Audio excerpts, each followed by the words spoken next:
ஒரு அங்குலம் கூட தர முடியாது. டிரம்புக்கு தாலிபான்கள் மிரட்டல்.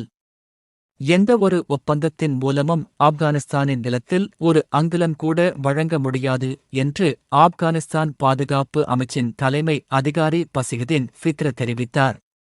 கடந்த 2021ஆம் ஆண்டு அமெரிக்க ஆதரவு பெற்ற அரசு கவிழ்ந்ததையடுத்து ஆட்சியை தலிபான்கள் கைப்பற்றினர். இதையடுத்து ஆப்கானிஸ்தானில் தாலிபான்களின் ஆட்சி நடந்து வருகிறது. இதையடுத்து அமெரிக்காவிற்கும் தாலிபானுக்கும் இடையே கையெழுத்தான ஒப்பந்தம் மூலம் ஆப்கானிஸ்தானில் இருந்து அமெரிக்க படைகள் வெளியேறின.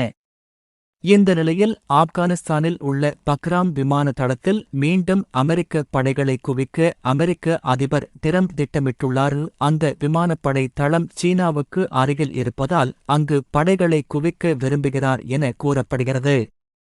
இந்த நிலையில் தாலிபான்களுக்கு டிரம்ப் எச்சரிக்கை விடுத்து உள்ளார். இது தொடர்பாக பேசிய அவர், பாக்ராம் விமான தளத்தின் கட்டுப்பாட்டை அமெரிக்காவிடம் ஆப்கானிஸ்தான் விரைவில் திருப்பித் தர வேண்டும் என்று கூறியுள்ளார்.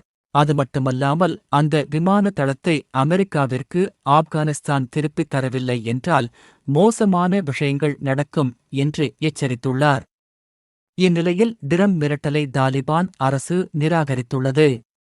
ஆப்கானிஸ்தான் பாதுகாப்பு அமைச்சின் தலைமை அதிகாரி பசிகுதீன் ஃபித்ர இத்தொடர்பாக பேசிய அவர், சிலர் அரசியல் ஒப்பந்தங்கள் மூலம் தளத்தை மீண்டும் பெற பேச்சுவார்த்தை நடத்த விரும்புகின்றனர். ஆனால் எந்த ஒரு ஒப்பந்தத்தின் மூலமும் ஆப்கானிஸ்தானின் நிலத்தில் ஒரு அங்குலம் கூட வழங்க முடியாது என்று தெரிவித்தார்.